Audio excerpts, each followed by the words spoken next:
تازه د پکتیکا ځنګلونه چاود څنګه چور کړل. ویډیو وګورئ او د ویډیو اخر کې مو خپل نظر هم راسره شریک کړئ. پکتیکا د سویل ختیځ زون له پراخه مساحت لرونکو او په طبیعي ځنګلونو پوښل شوی ولایت دی. د دغه ولایت په ډیری ولسوالیو کې غرونه د نښترو، جلغوزیو او څیړیو په ونو پوښل شوي دي چې هره ورځ ورڅخه کافي عواید هم ترلاسه کیږي.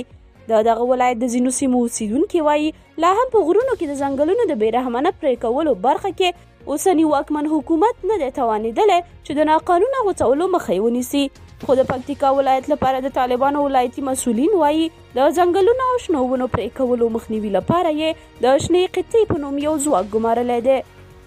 شیکنځي، وړممی، برمل او ځینې نورې د پکتیکا هغه ولسوالۍ بلل کیږي چې غرونه یې په پریمانه ډول طبیعي ونو لرونکي دي او د سیمې ځایي خلک یې له جلغوزیو ونو په کلني ډول د پام وړ عواید لاسته راوړي. خو د دغه ولسوالیو اوسیدونکي بیا اندېښمن دي چې غرونو کې لا هم په ناقانونه توګه شنې ونې وهل کیږي او یوه برخه یې ګاونډي پاکستان ته قاچاق کیږي. د پکتیکا ولایت د زیړوک ولسوالۍ اړوند بخملي کلي یو اوسیدونکي حاجي رئیس ویل چې ولسوالۍ یې غرنۍ ده او غرونه یې په شنو ځنګلونو پوښل شوي دي. خو په خبره یې چې له تیرو څو کلونو راهیسې په بېلابېلو ساحو کې دغه ځنګلونو د خرڅلاو سون توکو په موخه په بېرحمانه ډول پرې کیږي.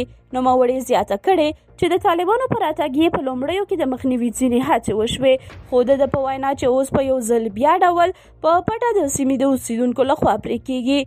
رئیسي غوښتنه وکړه چې د دغه ناقانونه کړنې د مخنیوي لپاره د نمایشي اقدام پر ځای عملي هڅې وشي.